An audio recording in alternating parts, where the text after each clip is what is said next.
জনাব তারেক রহমান আমাদের মাননীয় প্রধানমন্ত্রী, উনি ভালো মানুষ, কিন্তু উনি ভালো যেন না থাকে এই জন্য অনেকেই চেষ্টা চালাচ্ছে।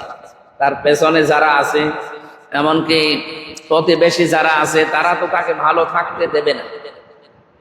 এখন সে তো তার নিজেকে বাঁচানোর জন্য হলো তার মায়ের মতো শেষ পর্যন্ত দেখা যাচ্ছে যারা আজ মানুষের বাড়ি ঘর লুট করছে, মানুষকে মিথ্যা মামলা দিচ্ছে, এমনকি যে মানুষগুলো সুখে শান্তিতে থাকতে দেয় না, অস্থিতিশীল করে তোলে, এই যে সন্ত্রাসী কর্মকাণ্ড বলে, এরপরে আরো যে সমস্ত কাজ কারবার আছে, এগুলোর তকমা যখন জঙ্গি নামে পরিচিত হয়ে যাবে, কারণ একজন মানুষ বাড়িতে ঘুমিয়ে আছে, আপনি যে মানুষের বাড়িতে কোপাচ্ছে, এগুলো কুষ্টিয়াতে কিছু ঘটেনি না ঘটতেছে?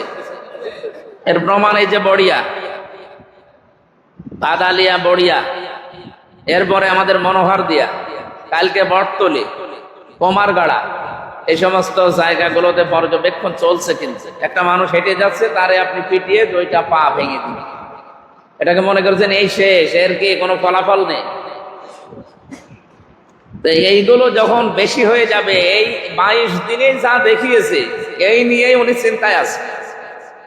আমি সেই দিন ইফতারি অনুষ্ঠান ছিল ঢাকাতে, জামাত ইসলামী বাংলাদেশের পক্ষ থেকে মাননীয় প্রধানমন্ত্রী জনাব তারেক রহমান, ওনার সাথে আমার পাশাপাশি সিট পড়েছিল, কথা বলছিলাম।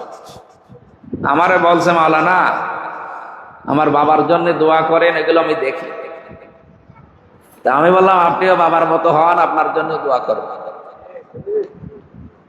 আপনার বাবা যা করেছিল ওইভাবে আপনিও কাজ করবেন, আপনার জন্য দোয়া করবেন। আরো অনেকগুলো কথা আমাকে শুনিয়েছে, আমাকে উপদেশ দিয়েছে, আমরা যেন ওইভাবে চলতে পারি।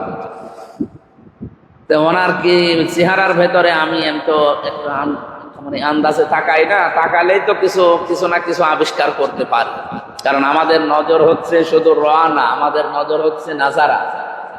র মানে এমনি দেখা, আমি মাওলানার দিকে এমনি দেখলাম, কিন্তু নাজারা মানে এমনি দেখা না। নাজারা মানে গবেষণার দৃষ্টিতে, চিন্তা ভাবনার দৃষ্টিতে দেখা। আমি চিন্তা করে দেখেছি ওনার এই 3.5 হাত বডি, বিশেষ করে এই চেহারার ভেতরে চিন্তার ছাপ, এটা তো এমনি তৈরি হয়নি। উনি এই মাত্র এই 18-19 দিনের দৃশ্যগুলো তিনি দেখেছেন যে এ তো কন্ট্রোলের বাইরে চলে যাচ্ছে। যেই বদনামটা ছিল ফ্যাসিস্টদের, সেই বদনাম এখন আমার দলের লোকজনের উপরে আসছে। শেষ পর্যন্ত আমার মনে হয় ওনার মায়ের মতো সিদ্ধান্ত নিতে উনি বাধ্য হবেন। আপনি যাই করেন না কেন, আপনাকে কন্ট্রোলে আনার জন্য শেষে হয় র‍্যাব দিয়ে, না এরকম একটা নতুন কোন বাহিনী তৈরি করে আপনাকে হয়তো বিদায় করবে, তার নিজেকে বাঁচানোর জন্য হবে। আমি আপনাদের সতর্ক করছি, আপনি আমাদের এলাকার মানুষ, আপনি আমার ভোটার হন না ভোটার হন ওটা নয়, আমার 4.5 লাখ ভোটার এখানে, সবাই আমার কাছে আপন। আপনি সামনে বিপদে পড়বে, এটা বাস্তবতা, এটা আমি দেখতে পাচ্ছি।